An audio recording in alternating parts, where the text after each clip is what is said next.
நான் யாருங்க? சாதாரண ஒரு யூடியூபர், வெகு சாதாரண ஒரு யூடியூபர். எனக்கு காலையில் குழந்தைகளை வீட்டுக்கெலாம் ஸ்கூலுக்கெலாம் அனுப்பிட்டு மறுபடி வீட்டில் கொஞ்சம் நேரம் இருந்துட்டு அப்படியே வந்து 3-4 சேனலுக்கு வீடியோலாம் பேசி படித்து அதை வெரிஃபை பண்ணி அதன் பிறகு சாப்பிட போய் கொஞ்சம் ஃப்ரெண்ட்ஸ் கூட போய் கொஞ்சம் கடைக்கு போய் இப்படின்னு சொல்லி வந்து எனக்கு வேறு நேரம் இல்லாததுனால ஷார்ட்ஸு ரீல்ஸ்லாம் போட முடியல. ஒரு சாதாரண யூடியூபரான எனக்கே ரீல்ஸ் போடுறதுக்கெலாம் நேரம் இல்லையே. எவ்வளோ பெரிய பொறுப்பு முதலமைச்சர் அப்படிங்கிற அந்த பொறுப்பு. அவர் ரீல்ஸ் அப்படிங்கிறதெல்லாம் ரெடி பண்ணி போடுறாங்க. ஒரு அமைச்சர் ஒரு தேர்ட் ரேட்டடு ஒன்றுமே இல்லாத ஒரு நியூஸ் சேனல்னுடைய, அது நியூஸ் சேனலே கிடையாது, அது ஒரு மீம் பேஜ், அதில் வந்திருக்கக்கூடிய ஃபேக் நியூஸ் எடுத்து ரீபோஸ்ட் பண்ணுற அளவுக்கு சூப்பராக இருக்கார். ஒரு 43 குழந்தைகள் பள்ளி விழுந்த சாப்பாடை சாப்பிட்டு வாந்தி மயக்கம்லாம் எடுத்தாங்க பார்த்தீங்களா? அந்த நேரம் நம்முடைய கண்டிஷனை ஃபாலோ பண்ணுங்க அமைச்சர் எங்கே போனாருன்னு தெரியல, இப்போ மறுபடியும் கண்டிஷனை ஃபாலோ பண்ணுறதுக்கு வந்திருக்காரு. அதுவும் ரீல்ஸ் குழந்தைகளை பார்ப்பதற்காக வந்திருக்காங்க அப்படிங்கிறதும். அது இல்லாமல் ஒரு முக்கியமான ஒரு லீடை கனிமொழி அக்கா வந்து கொடுத்துட்டு போயிருக்காங்க. அந்த லீடு என்ன அப்படிங்கிறது எல்லாத்தையுமே இந்த ஒரு பதிவில் பார்க்க போகிறோம். டிபி ட்ரூப்ஸ், இது உங்களுக்கான வேட்டை, இது ஆழமான அரசியல் சதுரங்கம்.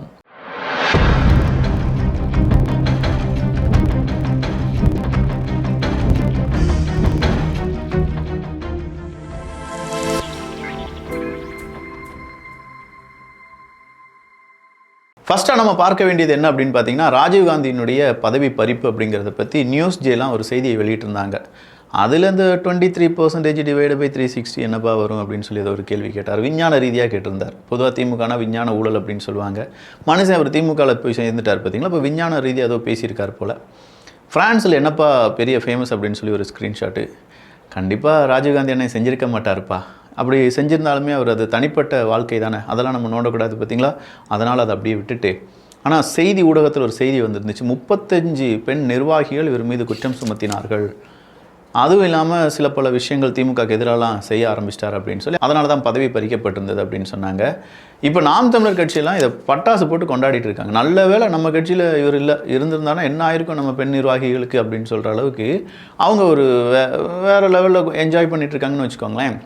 இப்போ ராஜீவ்காந்தி அண்ணன் வருவார், வந்துட்டு அதெல்லாம் ஃபேக் செய்திப்பா, யாரும் ஹேக் பண்ணிட்டாங்க, எடிட்டடு, அப்படிலாம் ஒன்றும் கிடையாது, ஃபேக். ஓகே, ஆர்டிஃபிஷியல் இன்டெலிஜென்ஸ் அப்படின்னு சொல்கிற கூட வாய்ப்புகள் இருக்குது. இனி அண்ணன் வந்து சொன்னால் தான் நமக்கும் தெரிய வரும்.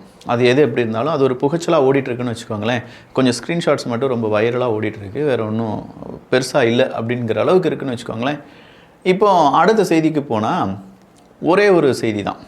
எனக்கு இந்த தூத்துக்குடி விளாத்திக்குளம் அந்த 17 வயசு 10ஆம் கிளாஸில் ஃபஸ்ட் மார்க் எடுத்த அந்த பொண்ணு, நல்ல மார்க் எடுத்து டாய்லெட் ஃபெசிலிட்டி கூட இல்லாத கிராமம், 75-60 வருஷமாக திமுக அதிமுக மாற்றி மாற்றி ஆட்சி செஞ்சு டாய்லெட் ஃபெசிலிட்டி இல்லாத வீடு கிராமங்கள் இருக்குது. காட்டுக்கு போகிறாங்க, போனவங்க திரும்பி வரல, போகிறாங்க கம்ப்ளைண்ட் கொடுக்க போகிறாங்க. நாளைக்கு காலையில் வந்து கம்ப்ளைண்ட் கொடுன்னு சொல்லி இரவு நேரம் முழுவதுமாக காவல்துறை அதிகாரிகள் அலைக்கழிக்கப்பட்டார்கள், அங்கே இருக்கக்கூடிய மக்களை அலைக்கழிச்சார்கள் அப்படின்னு சொல்கிறாங்க. பெண் போலீஸ்கிட்ட போகிறாங்க, அவங்களே இதெல்லாம் நாங்கள் எடுக்க மாட்டோம்ப்பா, ஒரு 3-4 தடவை இது வெட்டி 4 மணி நேரத்துக்கு பிறகு மறுபடியும் அதே போலீஸ் ஸ்டேஷனுக்கு போங்கன்னு சொல்லி விரட்டி லாஸ்ட் அந்த குழந்தைய, அந்த 17 வயசு மாணவியை கொண்டு போட்டாங்கல்ல. அப்போது இதுக்கான குற்றவாளியை கண்டுபிடிச்சிட்டாங்களா அப்படின்னு சொல்லி மனசாட்சி கேட்குது. என் கண்ணை வச்சு நான் ஏதாவது பார்த்து அந்த மனசாட்சிக்கு பதில் சொல்லலான்னு பார்த்தா எங்கேயுமே எனக்கு இன்னும் பதில் கிடைக்கல. அப்படியே பார்த்துட்டு இருக்கும்போது தான் அக்கா கனிமொழி அவர்கள் 13ஆம் தேதி நம்ம தூத்துக்குடி விமான நிலையத்துக்கு முன்னாடி ப்ரெஸ் மீட் அப்படிங்கிறத கொடுக்குறாங்க. அப்படி கொடுக்கக்கூடிய அந்த ப்ரெஸ் மீட்டு எதை பற்றி இருந்துச்சு அப்படின்னு கேட்டால், அந்த கொலையை பற்றி, அந்த விளாத்திக்குளம் கொலையை பற்றி என்ன நினைக்கிறீங்க அக்கா அப்படின்னு சொல்லி கேட்டிருக்காங்க. மேடம், இல்லைங்க, போஸ்ட்மார்ட்டம் நடந்து இன்னும் முழுமையாக ரிப்போர்ட் வரல, அதனால் அது எப்படிப்பட்ட சம்பவம் அப்படின்னு நம்ம சொல்ல முடியாது. அப்போ அவங்க என்ன சொல்கிறாங்கன்னா, கொலை நடந்துருச்சு, அதுக்கான போஸ்ட்மார்ட்டம் ரிப்போர்ட் இப்போ தான் வந்திருக்கு பார்த்துக்கோங்க, முழுசாக அதுக்கு ரிப்போர்ட் இன்னும் வெளியாகலை. முழு ரிப்போர்ட் வெளியானால் மட்டும்தான் என்ன செய்ய முடியும், நம்மளால் அதுக்கான பதிலை சொல்ல முடியும். இந்த கொலை நடந்து கிட்டத்தட்ட 2-3 நாள் ஆயிடுச்சு பார்த்துக்கோங்க. இந்த ஒரு பகுதியிலிருந்து அடுத்தா நான் சொல்ல போகிற சில விஷயங்கள் வர நீங்கள் உங்கள் அப்பா அம்மாவாக இருந்தால் உங்களுடைய குழந்தைகளுக்கு காண்பிக்க வேண்டும் அப்படின்னு சொல்லி நான் கோரிக்கை வைக்கிறேன். நண்பர்களாக இருந்தால் சக நண்பர்களுக்கு இந்த இதை மட்டும் நீங்கள் அனுப்பலாம். என்ன விஷயம், அப்படி ஊர் ஃபுல்லாக கோபம், எல்லாருமே ரோட்டில் உட்காந்து போராடிட்டு இருக்காங்க. எங்களுக்கு அந்த நீதி கிடைக்க வேண்டும், அந்த குழந்தையை கொன்னது யார் அப்படிங்கிறத கண்டுபிடிக்கணும்.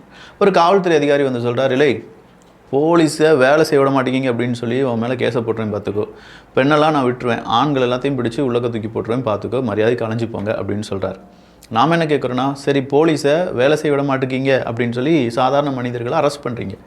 அதே போலீஸ் சரியாக வேலை செய்யலைன்னு சொல்லி சாதாரண மனிதர்கள் சொல்லும்போது மட்டும் அதையும் கேட்க மாட்டேங்கிங்க அப்படின்னு தெரியுதா? எங்கே இருக்கான்னு தானே அங்கே போராடிட்டு இருக்கான், அப்போ அவனுக்காக நானும் தானே பேச வேண்டியதாக இருக்கும். அப்படிப்பட்ட காவல்துறை அதிகாரிகள், அதன் பிறகு நிறைய காவல்துறை அதிகாரிகளை சஸ்பெண்ட் பண்ணியிருக்காங்க. ஒரு நபரை ஏதோ சஸ்பெண்ட் பண்ணியிருப்பதா செய்திகள்லாம் வெளியானது. ஸோ ஊரே கூடி பேசியிருக்காங்க. உட்காந்து நாங்கள் யூடியூப்பில் பேசிகிட்டு இருக்கக்கூடிய எங்களே மாதிரி கொஞ்சம் பேர் விளாத்திக்குளம் தூத்துக்குடியில் என்ன நடந்துச்சு தெரியுமா அப்படிலாம் சொல்லி பேசிகிட்டு இருக்கும்போது நாளடைவில் மக்கள் கேள்வியெல்லாம் கேட்க ஆரம்பிக்கிறாங்க. இது சென்சேஷனலாக போயிட்டுருக்கு. அண்ணாமலை உட்பட நிறைய அரசியல் தலைவர்கள் மேடைக்கு மேடை பேச ஆரம்பிச்சிட்டாங்க. இவ்வளோ நடந்த இந்த நிகழ்வினுடைய போஸ்ட்மார்ட்டம் ரிப்போர்ட் 3 தினங்களாக முழுமை பெறவில்லை. எனவே அந்த கொலை ஏன் நடந்தது அப்படிங்கிறது எங்களால் சொல்ல முடியாது. இதை சொல்கிறது யார் அப்படின்னு பார்த்தீங்கன்னா, நம்ம எம்பி கனிமொழி அக்கா அவர்கள், ஆளும் கட்சியை சார்ந்த கனிமொழி அக்கா அவர்கள். Note the point your honour.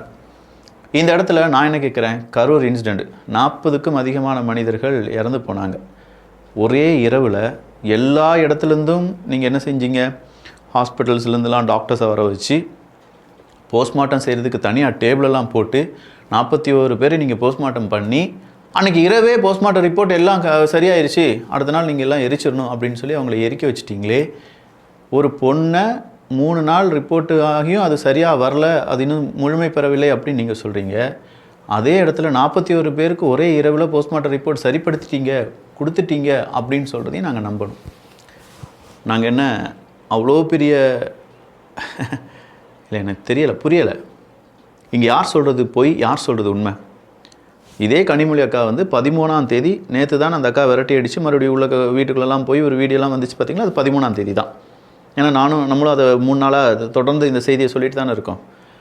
13ஆம் தேதி போனவங்க 2-3 நாளைக்கு முன்னாடி நடந்த இந்த கொலைக்கான போஸ்ட்மார்ட்டம் ரிப்போர்ட்டே இன்னும் முழுமை பெறவில்லை அப்படின்னு சொல்கிறவங்க, அது எப்படி சார் கரூரில் மட்டும் அந்த 41 பேருக்கு உடனடியாக போஸ்ட்மார்ட்டம் ரிப்போர்ட்டை ரெடி பண்ணி அடுத்த நாளே அவங்கள தீப்பற்றி அவங்களுடைய உடலெல்லாம் அழிச்சிட்டிங்க? அப்போ அந்த போஸ்ட்மார்ட்டம் ரிப்போர்ட் அது எப்படி முழுமை அடைஞ்சிச்சு?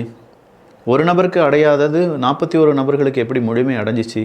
அந்த 47 இலவைக்கு அது பாலியல் வன்புணர்வில் அந்த உடல் அந்த போஸ்ட்மார்ட்டத்துக்கு ரொம்ப டைம் எடுக்கும் சார். போஸ்ட்மார்ட்டங்கிறது ஒன்று தான். அந்த இடத்துல அந்த பாடி வந்ததுக்கு பிறகு அதை அவங்க ஓப்பன் பண்ணுறாங்களோ, அந்த பாடியை ஓப்பன் பண்ணி ஒவ்வொரு ஆர்கான்ஸாக பார்ப்பாங்க. எந்தெந்த இடத்துல வீக்கம் இருக்குது, எந்தெந்த இடத்துல கீறல் இருக்குது, இது எல்லாத்தையுமே பார்ப்பாங்க. ஒரு கீறல் இருந்தால் கூட அந்த கீறல் ஏன் வந்திருக்கும் அப்படிங்கிறதையும் அவங்க சோதித்து பார்ப்பாங்க. இந்த பெண்ணினுடைய உடலில் நிறைய கீறல் இருக்குன்னா, இதே கரூரில் நிறைய பேர் கீழே விழுந்துட்டாங்க, ஏறி மிதிச்சிருப்பாங்க, நிறைய கீறல் வந்திருக்கும். ஏறி மிதிச்சானுங்களா, கையை வச்சு அழுத்துனானுங்களா, இல்லை நகத்தை வச்சு கிழிச்சானுங்களா, இல்லை வேறு ஏதாவது அவங்க உடம்புல கீறல் விழாமல் இருந்திருக்கு அதில் எப்படினாலும். அப்போ இந்த பாடியும் அந்த பாடியும் ஒன்று தான், அதில் மாற்றுக்கிறதே கிடையாது. அப்போ இந்த போஸ்ட்மார்ட்டம் ரிப்போர்ட்டுக்கு எவ்வளோ நாள் எடுக்குமோ அதே அளவுக்கு தான் அந்த போஸ்ட்மார்ட்டம் ரிப்போர்ட்டுக்கும் டைம் எடுக்கும். இதை 41 பேரை உங்களால் ஒரே நாளில் போஸ்ட்மார்ட்டம் ரிப்போர்ட் கொடுத்து இதுதான் முடிவு அப்படின்னு சொல்ல தெரிஞ்ச நம்முடைய அரசாங்கம் இந்த இடத்துல ஏன் 3 நாளாகியும் போஸ்ட்மார்ட்டம் ரிப்போர்ட் முழுமை பெறவில்லை அப்படின்னு சொல்கிறத எம்பி கனிமொழி அவர்கள் சொன்னார்கள். நியாயமான கேள்வி தானே? இல்லை வேறு ஏதாவது பதில் வச்சுருக்கீங்களான்னு எனக்கு தெரியலை. இந்த பதில் மட்டும் தெரிஞ்சிருச்சுன்னா கரூர் விஷயத்தில் என்ன நடந்துச்சு அப்படிங்கிறத நம்மளால் தெரிஞ்சுக்கிட முடியும். ஆனால் இந்த பதில் கிடைக்குமா அப்படிங்கிறது தான் இங்கே இருக்கக்கூடிய கேள்வி. ஓட்டு கேட்டு வரக்கூடிய திமுக நிர்வாகிகள், திமுக கட்சியை சார்ந்தவங்க கிட்ட இந்த கேள்வியை மட்டும் நீங்கள் கேட்டால் போதும். சார், அக்கா கனிமொழி அவர்கள் இப்படி சொன்னாங்க, கரூர் இன்சிடெண்ட் எங்கள் மனசெல்லாம் ரொம்ப பாதிச்சிருச்சு, அந்த இன்சிடெண்ட்டில் என்ன நடந்துச்சு அப்படிங்கிறத ஒரே இரவில் நீங்கள் போஸ்ட்மார்ட்டம் ரிப்போர்ட் கொடுத்துட்டீங்க, அது எப்படி சாத்தியமாச்சு, அப்புறம் ஏன் இந்த விளாத்திக்குளத்தில் இருக்கக்கூடிய இந்த பெண்ணுடைய போஸ்ட்மார்ட்டம் ரிப்போர்ட் 3 நாளாகியும் முழுமை பெறவில்லை அப்படின்னு சொல்லி கனிமொழி அக்கா சொன்னாங்க. இதில் எது உண்மை, எது பொய்யாக இருக்கும் பட்சத்தில் நாங்கள் இனிமேல் இதை எப்படி நம்புறது? அப்படியே நம்பினாலும் அதுக்கு ஷூரிட்டி யார் தர்றது? That's all. இதை கேட்டுட்டோன்னு வச்சுக்கோங்களேன், வேறு லெவல்யா. ஆனால் நம்ம தான் கேட்க மாட்டோமே, நமக்கு தான் பயம் இருக்கே. குண்டாஸில் போட்டுருவாங்களா, இல்லை கிட்ட இருக்கக்கூடிய குண்டாஸை வச்சு அடிக்க வச்சுருவாங்களா, இல்லை வேறு ஏதாவது செஞ்சுருவாங்களாங்கிறத பயம்லாம் இருக்குல்ல, அதனால் அப்படியே விட்டுரும். அடுத்ததான், உங்கள் தலைவரை இன்ஸ்டாகிராமில் தேடாதீர்கள் அப்படின்னு சொல்லி இதே திமுக காரங்க நிறைய பேர் எங்கே ஃபேமஸ் ஆகிறவங்களாம் நீங்கள் தலைவராக ஏற்றுக்கிட்டிங்கன்னா, ஆனால் இங்கே சில தலைவர்கள் ஃபேமஸாக நினைக்கிறார்கள். நம்ம எப்படி ஃபேமஸ் ஆகலாம்? தலைவர்கள் மட்டும்தானா? போலீஸ் ஆஃபீஸர்ஸ் அப்படி நடந்து போகும்போது ட்ரோன் ஷாட், சிங்கம் சிங்கம் அப்படின்னு சொல்லிட்டு ஒரு பாட்டையும் போட்டுட்டு எல்லாத்தையும் எடுக்கிற மாதிரியும் அந்த பக்கம் கமெண்ட் கொடுக்குற மாதிரியும் ஜீப்பில் ஏறி உட்கார்ற மாதிரியும் அப்படியே ரீல்ஸ் எல்லாம் போட்டு தள்ளிட்டு இருந்தாங்க. காவல்துறை அதிகாரிகள் தான் இப்படின்னா ஒரு ஐஏஎஸ் ஆஃபீஸர் வேறு திடீர்னு இப்படி மாறினார். மதுரை மதுரை அப்படின்னு சொல்லி பாட்டெல்லாம் போட்டு அப்படின்னு அவர் வர்றது அந்த சீன்லாம் வேறு லெவலில் இருந்துச்சு. இப்போ என்ன செஞ்சுருக்காங்க, நான் தான் ஜீவா தேவா அப்படின்னு சொல்லி ஒரு 2 பசங்க இருக்காங்கல்ல, அவங்கள கூப்பிட்டு வந்து முதலமைச்சர் முக ஸ்டாலின் அவர்களுடைய அந்த அலுவலகத்துக்கே கொண்டு வர வச்சு அவங்களுடைய குடும்பத்தையும் கூப்பிட்டு வச்சு, எப்படி நல்லா படிக்கிறீங்களா, நல்லா படிக்கணும், ரீல்ஸ் மட்டும் செஞ்சுட்டு இருக்கக்கூடாது, ஒரு நாளைக்கு எவ்வளோ நேரம் நீங்கள் மொபைல் ஃபோனை யூஸ் பண்ணுறீங்க, எங்கே ஒரு திருக்குறள் சொல்லுங்கள் அப்படின்னு சொல்லி ஸ்டாலின் அவர்கள் சில கேள்விகளை கேட்டு அதுக்கு அந்த 2 பசங்களும் பதில் சொல்லி ஒரு 1.5-2 நிமிஷம் வீடியோ இன்றைக்கி வைரலாக மாறிச்சு அப்படின்னு நீங்கள் நம்பினீங்கன்னா தப்பு, வைரல் ஆக்கப்பட்டது. நான் என்ன கேட்குறேன், அந்த குழந்தைய எப்படி நடக்க ஃப்ரண்ட்லேருந்து ஒரு ஷாட், பேக்லேருந்து ஒரு ஷாட், மெதுவா வாப்பா தம்பி அப்படின்னு சொல்லி சைட்லேருந்து ஒரு ஷாட், முதலமைச்சர் ஸ்டாலின் அவர்கள் எந்திரிக்கிற மாதிரி ஒரு ஷாட், அவர் அந்த பசங்க கிட்ட வர்ற மாதிரி ஒரு ஷாட், கேள்விகள் கேட்குற மாதிரி ஒரு ஷாட், இவங்க திருக்குறள் சொல்கிற மாதிரி ஒரு ஷாட், மறுபடியும் அவங்க குடும்ப உறுப்பினர்களிடம் இருக்கக்கூடிய ஒரு ஷாட், இப்படின்னு சொல்லி இதை டைரக்ட் பண்ணவன் கண்டிப்பாக ஒரு 3-4 மணி நேரம் இதுக்காக ஸ்பெண்ட் பண்ணியிருப்பான். இதை டைரக்ட் பண்ணவே 4 மணி நேரம் ஸ்பெண்ட் பண்ணியிருக்கானா, அதில் நடித்தவர்கள் நம்முடைய நடிகர்களாக ஸ்டாலின் அவர்களும் அங்கே இருக்கக்கூடிய 2 பசங்களும் அவங்க எவ்வளோ நேரம் ஸ்பெண்ட் பண்ணியிருப்பாங்கன்னா கிட்டத்தட்ட ஒரு 4-5 மணி நேரம் ஸ்பெண்ட் பண்ணியிருப்பாங்க. அப்படிலாம் ஸ்பெண்ட் பண்ணி ஒரு ரீல் அப்படிங்கிறது வெளியாகுது. இந்த ரீலால் யாருக்கு என்ன லாபம், என்ன லாபம் வந்துட போகுது? நீங்கள் என்ன சொல்லலாம், ஒரு மோட்டிவேஷன்ப்பா யங்ஸ்டர்ஸுக்கு அவர் சொல்கிற மெசேஜ் பற்றியா, ரீல்லே இருந்துடாமல் நீங்கள் படிங்க அப்படின்னு சொல்கிறார். சார், அந்த சிறார்கள் செய்கிறது இப்போதைக்கு நீங்கள் பெருசாக பாராட்டுறீங்கன்னா அது தவறு. இப்படி எல்லா சிறார்களும் சோஷியல் மீடியாவுக்குள்ள வந்து மூழ்க ஆரம்பிச்சிட்டாங்க. இவங்க ஃபேமஸ் ஆகிட்டாங்க, நான் இல்லைன்னு சொல்லலை, தம்பிங்க நல்லா பண்ணுறாங்க, ஃபேமஸ் ஆகிட்டாங்க. இதே மாதிரி எல்லா குழந்தைகளும் வந்து நான் இன்ஸ்டாவில் பேச போகிறேன், பாட போகிறேன் அப்படின்னு சொல்லிட்டுலாம் 13 வயசுக்கு கீழே இருக்கக்கூடிய குழந்தைகள் சோஷியல் மீடியாவை பயன்படுத்தக்கூடாதுன்னு சொல்லி இன்டர்நேஷ்னல் நிறைய நாடுகள் சட்டம் போட்டுட்டு இருக்காங்க. ஏன் பக்கத்தில் இருக்கக்கூடிய ஸ்டேட்ஸ்லலாம் அதுதாங்க சட்டம். 13 வயசு 16 வயசு கீழே இருக்கக்கூடிய யாருமே இன்ஸ்டாகிராமில் இப்படிலாம் யூஸ் பண்ணாதீங்கப்பா, அது உங்களுடைய மனநிலைமைக்கு ரொம்ப பெரிய கேடு தரும், உங்களுடைய உடல்நிலையை பாதிக்கும், உங்களுடைய படிப்பு, உங்களுடைய கவன சிதறலுக்கு அது காரணமாக மாறும் அப்படின்னு சொல்லிட்டு இருக்கக்கூடிய அந்த முதலமைச்சர்கள் எங்கே? நீங்கள் ரீல் நல்லா போடுறீங்களே பரவாயில்ல, ஆனாலும் படிக்கணும் சரியா அப்படின்னு சொல்கிற இந்த முதலமைச்சர் எங்கே அப்படிங்கிற ஒரு கேள்வி இருக்கா? யார் சிறந்தவர்கள் அப்படிங்கிறதெல்லாம் நம்ம இங்கே கம்பேர் பண்ணலை.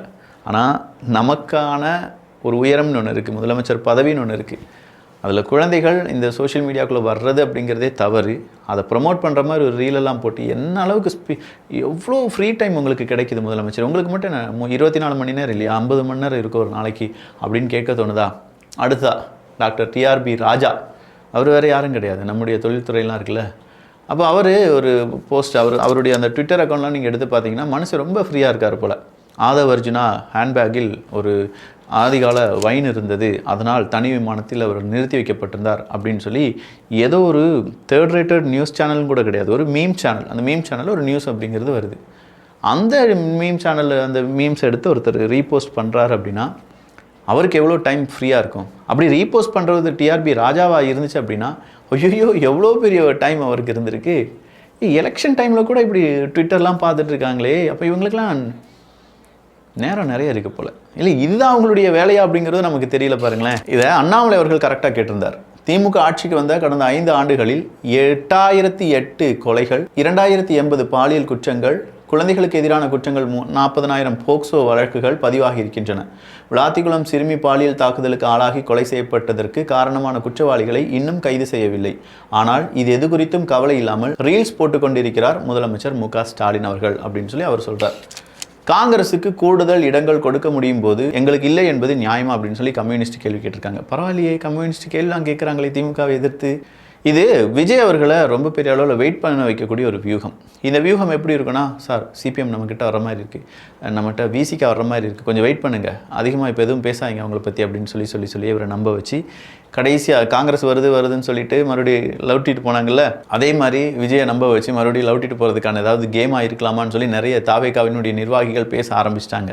அதனால் திமுக விட்டால் இனிமேல் CPIMக்கும் VCKக்கும் வேறு கதியே கிடையாது. அப்படி இல்லைனா தனித்து தான் நிற்கணும், தனித்து அவங்க நிற்கிறதுக்கான வாய்ப்பும் கிடையாது. அது இன்றைக்கி இல்லை, அடுத்த ஒரு 10 எலெக்ஷன் வந்தாலுமே அவங்க தனியாக நிற்க போகிறது கிடையாது. திமுக இல்லைனா நாங்களே இல்லை அப்படின்னு சொல்கிற நிலைமையில தான் இப்போ VCKவும் இருக்காங்க, CPIMமும் இருக்காங்க. அண்ணன் சீமான் அவர்கள் பேசினது, 6 வயது குழந்தைக்கும் பாதுகாப்பில்லை, 60 வயது பெண்ணுக்கும் பாதுகாப்பில்லை, ஆட்சி தவறாக இருக்குது, அந்த ஆட்சியில் சட்டம் ஒழுங்கு சீர்கெட்டுதான் இருக்குது, இந்த ஆட்சியையும் தேர்ந்தெடுக்கும் மக்களுக்கும் அதில் பொறுப்புகள் இருக்குது. கரெக்டு தானே? ஒரு கெட்டது நடக்குதுன்னா அந்த கெட்டதை சூஸ் பண்ணது யார்? சூஸ் பண்ணவங்களும் அதனுடைய குற்றவாளி தானே அப்படின்னு சொல்லி அண்ணன் சீமான் அவர்கள் கேட்டிருக்கிறார். குடிநீரில் அதிகரித்த உப்பு, ஒரே மாதத்தில் 20 பேர் உயிரிழந்து விட்டார்கள். 50க்கும் மேற்பட்டோருக்கு கிட்னி பாதிப்பு. கண்ணீர் மல்க அரசுக்கு கோரிக்கை வைத்த மக்கள். கேட்பாங்களா யாராவது? குடிநீர் 60 வருஷமாக ஆட்சி செய்கிறீங்க சார், குடிநீரில் உப்பு கலந்துருச்சுன்னு 20 பேர் இறந்துட்டாங்களா சார்? ஐயா, இப்போ நீங்க அந்த சண்டை போட்டுருந்தீங்களா, எதனால சண்டை போட்டுருந்தீங்க? சரி